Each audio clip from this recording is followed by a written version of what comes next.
Welcome back, everybody, to another deep dive into, something I think we can all relate to, wanting to build genuine connection and attraction. But, the funny thing is, the skills we need for that, they can also come in handy when we're, trying to close a deal or really just ace any kind of negotiation. It's all connected. It really is, and it's kind of surprising how much the underlying principles they overlap. Because whether it's, sparking attraction or building that solid trust with a client, it all comes down to tapping into that very human need for connection. And the sources we're going to be looking at today, oh man, they're all over the place. Classic sales techniques. We've got body language expertise and get this, even insights from hostage negotiation. Yeah, I mean, talk about high stakes situations, right? Right. But Yeah. but that's the thing. When you look at these different fields, you see like hostage negotiators, top salespeople, even those effortlessly charming people everyone seems to know, they're often using very similar tactics. It's just the context that changes. Okay, so first big takeaway, apparently to get someone to say yes, we got to understand their brain a little bit. That's right. And one technique that really stood out to me in the research was mirroring. And no, now this isn't about like mimicking someone in a super obvious way. It's more about subtle reflection. So you're kind of subtly matching their posture, their gestures, even like echoing back some of the key phrases they use. So like if they're leaning forward all excited, I should lean into. Yeah, exactly. Because it creates this subconscious sense of alignment. They feel like you're on the same wavelength, and it makes them much more open to hearing what you have to say. Their defenses drop a little bit because you seem familiar, you seem more like them. It's almost like speaking their language, not just the words, but like their whole way of being. Exactly. Actually, I had this funny thing happen once. I was at this conference, super nervous, and I found myself mimicking the speaker's hand gestures. I thought I was being so obvious. So what happened? We ended up having this incredible conversation. Like, we just clicked instantly. At the time, I thought it was a coincidence, but now I'm wondering if it was the mirroring that, like, subconsciously built that rapport. It's very possible. I mean, this is a technique often used in sales and negotiation precisely to build that trust quickly. The key, though, as we said, is subtlety. You don't want anyone to feel like they're being, made fun of. Right, right. Okay, so we've got this powerful tool, mirroring. But let's be real, not all sales tactics are created equal. Some can feel so pushy and manipulative. Oh, absolutely. And the sources we looked at, they really emphasize moving beyond those superficial tactics. It's not about tricks. It's about genuinely understanding the person in front of you and asking the right questions. That becomes crucial. So instead of that classic hard sell, what's a better approach? Okay, imagine you're selling a pen. Instead of just listing off all its features, you ask, what do you like about the pens you're currently using? Or what's really important to you when you choose a pen? Ah, okay, so you're getting the buyer to kind of articulate their needs and desires before you even start pitching. Exactly. They're emotionally invested before they even realize they're being sold to, because you've tapped into their values, not just pushed a product. And this applies to building personal connections too. Show genuine interest, ask insightful questions, and really listen to the answers. Okay, this next topic is a bit more advanced, but super intriguing to me. It's about those, like, fleeting facial expressions, the ones that flash across someone's face for just a split second. I think they're called micro expressions. Yes, and they're involuntary, which means they can reveal a lot about someone's true emotions, even if they're trying to mask them. It's like a tiny window into their subconscious. And learning to spot them, it can be a real game changer in understanding someone's true feelings. Okay, so I can be like a human lie detector. Sign me up. But seriously, how do you even begin to decode these micro expressions?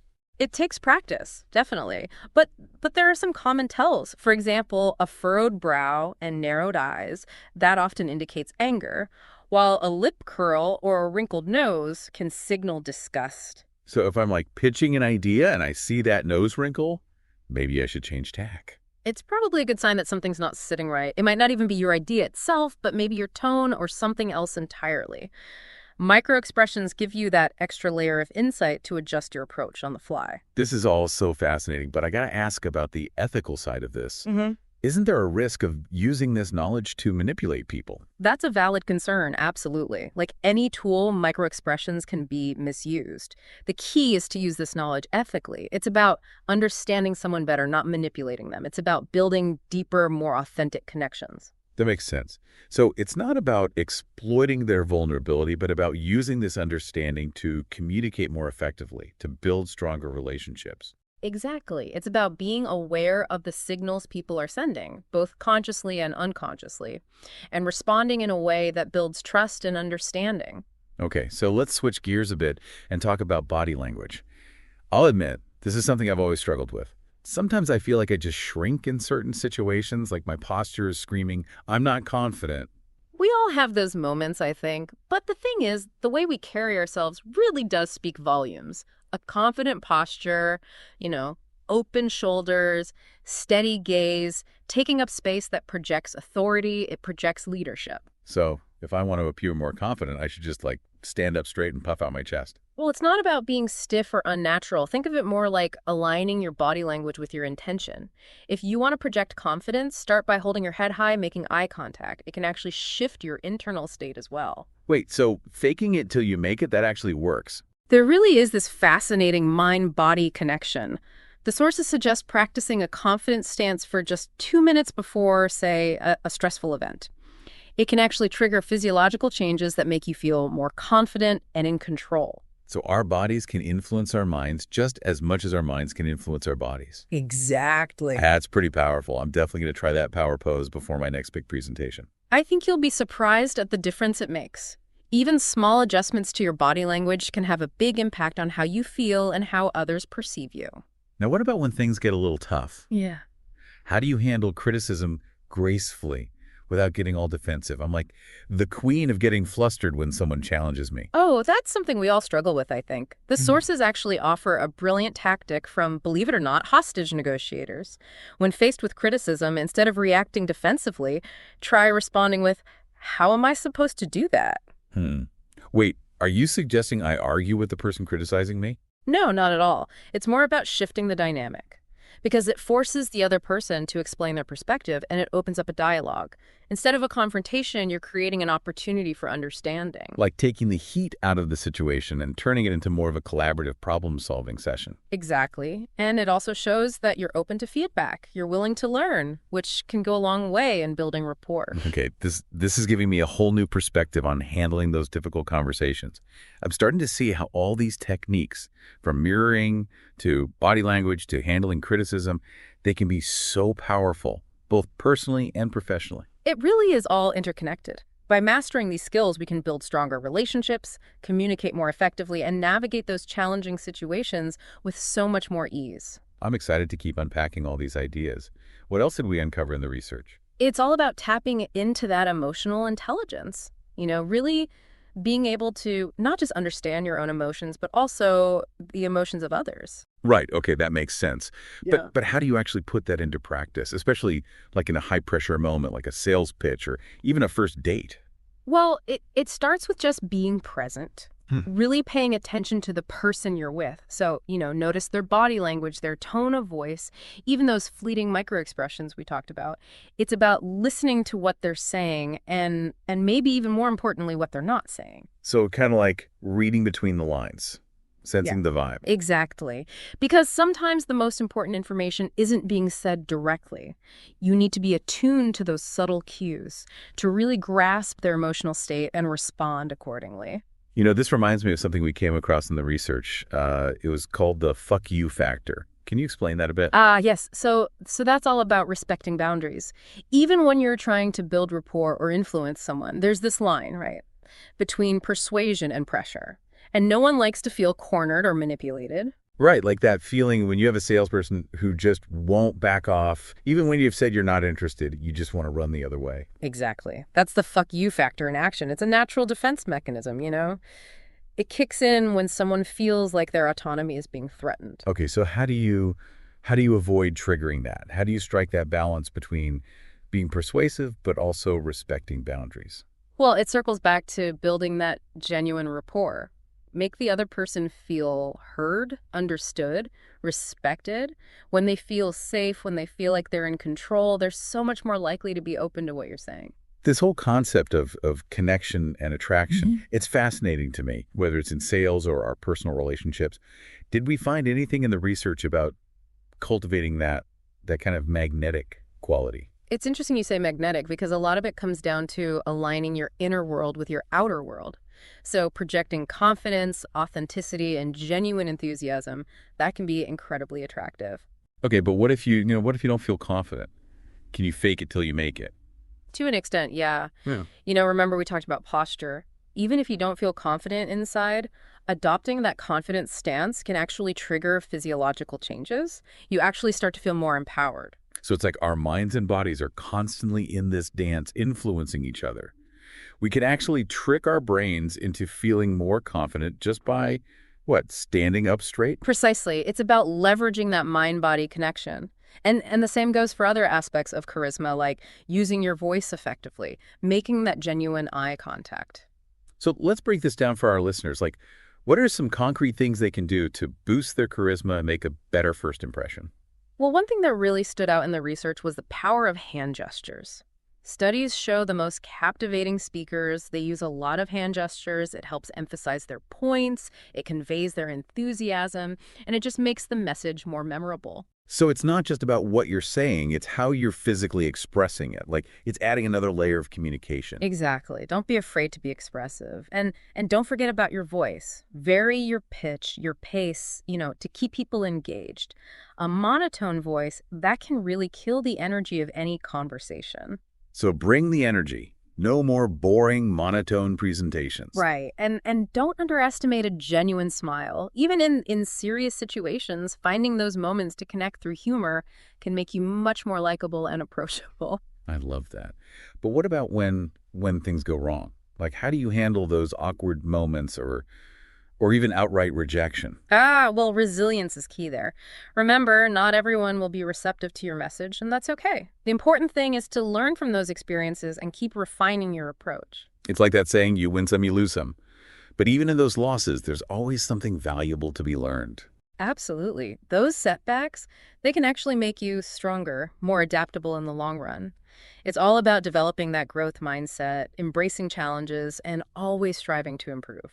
All this talk about micro expressions has me really intrigued. How can we, get better at spotting those fleeting facial cues? It takes practice, definitely, and careful observation. Start by paying close attention to the muscles around the eyes, the mouth, the forehead. Those are the key areas where microexpressions tend to show up. Can you, give us some concrete examples? Like, what does a micro expression for, say, disgust look like? So a classic sign of disgust is a wrinkled nose, often coupled with a raised upper lip. It's that very visceral reaction to something unpleasant. Okay, yeah, that makes sense.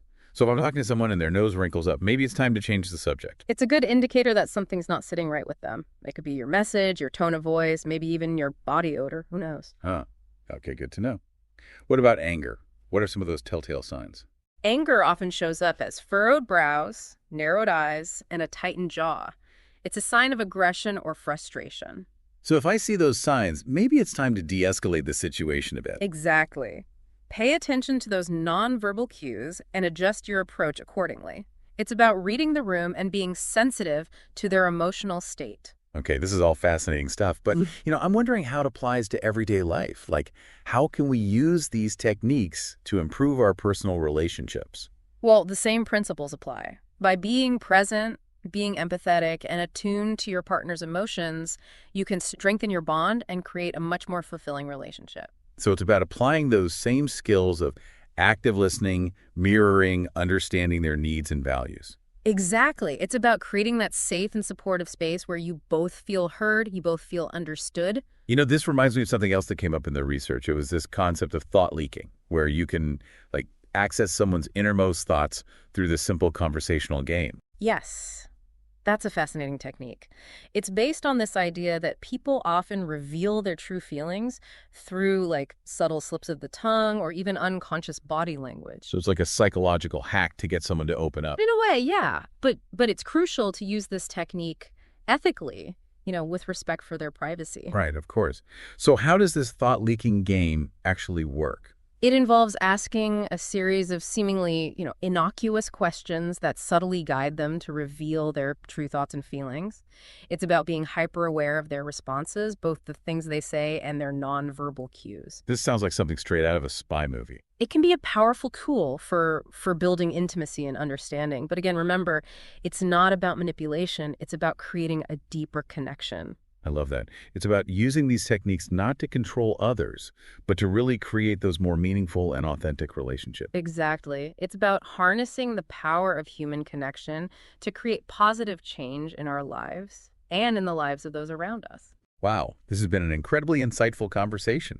I'm starting to see how all these seemingly disparate skills, from sales techniques to hostage negotiation tactics, they can actually be applied to build stronger connections in all areas of our lives. It really is all about understanding human psychology and then leveraging those insights to communicate more effectively, to build more meaningful relationships. So we've covered so much ground, from mirroring to micro expressions, even some like hostage negotiation tactics. Yeah. But I keep thinking about something we touched on earlier, this idea of like inner confidence and how that ties into attraction. Is it really true that believing you're irresistible can actually make you more so? It's a really fascinating concept. And yeah, the sources we looked at definitely hint at that being a real possibility. It's a bit of a chicken and egg situation. But there's a strong correlation between self-belief and how others perceive us. So are you saying confidence is like a self-fulfilling prophecy? Like, if you think you're charming and attractive, people are actually going to find you more so. Well, think about it this way. When you genuinely feel confident, you carry yourself differently, right? You stand a little taller, you smile more genuinely, make better eye contact. You're more likely to strike up conversations, to take social risks. And all of those things, they make you more appealing. It's not about being like arrogant or cocky. It's about having that inner belief that you're worthy of connection. Exactly. It's about self-respect. It's about